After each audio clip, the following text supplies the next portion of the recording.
আজকের সম্পূর্ণ ভিডিওটি গর্ভবতী মায়েদের জন্য। আসসালামু আলাইকুম সম্মানিত ভিউয়ার্স, আশা করি সকলে ভালো আছেন এবং সুস্থ আছেন। গর্ভবতী মায়েরা যে 8টি খাবার অবশ্যই খেতে হবে। গর্ভবতী অবস্থায় প্রত্যেক মাই শিশুর প্রতি যত্নশীল থাকে। শুধু নিজের প্রতি যত্নশীল তা নয়, তার গর্ভে থাকা সন্তানের প্রতি যত্নশীল থাকে। সেই যত্নশীলের পাশাপাশি যে পুষ্টিগুণ 8টি খাবার খেতে হবে, আলোচনা করব এই 8টি খাবার নিয়ে। গর্ভবতী মায়েরা গরমে যে 8টি খাবার অবশ্যই খেতে হবে, তার মধ্যে প্রথম হচ্ছে ডাব বা নারকেল।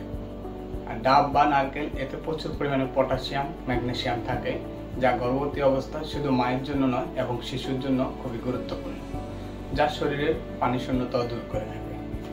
2 নম্বরে আছে তাজা ফল, তরমুজ, খিরসা, বাঙ্গি। এই ধরনের ফলগুলি খেতে হবে। এই ধরনের ফলগুলি শরীরে পানির মাত্রা বৃদ্ধি করে এবং শরীরে ক্লান্তি ভাব দূর করে। 3 নম্বরে আছে দই, যা গর্ভাবস্থায় হজমে সহায়তা করে। 4 নম্বরে আছে শসা, যা শরীরকে ঠান্ডা রাখে এবং কোষ্ঠকাঠিন্য দূর করে।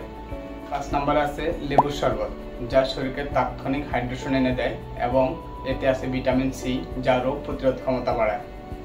নাম্বার 6, সবুজ শাকসবজি। পুঁই শাক, পালং শাক, ঢেঁড়স ইত্যাদি শাকসবজি হতে পারে, যা আপনার শরীরে আয়রন স্বল্পতা বৃদ্ধি করতে সহায়তা করে। নাম্বার 7, ওটস বা লাইট খাবার। এই সময় আপনি ভারী খাবার এড়িয়ে চলুন, হালকা খাবার খান, যা আপনার হজমের সহায়তা বৃদ্ধি করবে। এবং নাম্বার 8-এ আছে পুদিনা পাতা বা তাজা ধনে পাতা। এতে আপনার শরীর ঠান্ডা থাকবে এবং হজম সহায়ক বৃদ্ধি পাবে। এতক্ষণ পর্যন্ত সম্পূর্ণ ভিডিওটি দেখার জন্য আপনাকে অসংখ্য ধন্যবাদ। ভালো থাকুন, সুস্থ থাকুন। আল্লাহ হাফেজ।